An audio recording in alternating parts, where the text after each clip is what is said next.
ఈరోజు బడ్జెట్లో మొత్తం బడ్జెట్ చదివితే స్కాములను మరిపించిండ్రు, స్కీమ్లను మరిపించిండ్రు, స్కాములను తెరలేపిర్రు.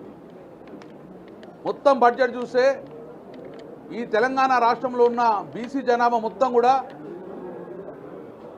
42% రిజర్వేషన్లతో పాటు మాకు ఇస్తాన బడ్జెట్ ప్రతి సంవత్సరం 20,000 కోట్లు ఇస్తాన్నారు కదా, సుమారు 60,000 కోట్లు రావాలి ఈ బడ్జెట్లో పెడతారు కావచ్చు అని చెప్పి చాలా ఎదురు చూశారు. 20,000 కోట్లు కాదు, 60,000 కోట్లు కాదు, ఈరోజు లాస్ట్ ఇయర్ బడ్జెట్ కన్నా సుమారు 1,000 కోట్లు మాత్రమే ఎక్కువ పెట్టిర్రు. 12,500 కోట్లు పెట్టి మా యొక్క బీసీల యొక్క గొంతును కోసింది ప్రభుత్వం. ఎదురు చూసినాం, పెద్ద మోసం చేసిరు మాకు. ఈరోజు కళ్యాణ లక్ష్మితో పాటు తులం బంగారం వస్తుందని భావించారు.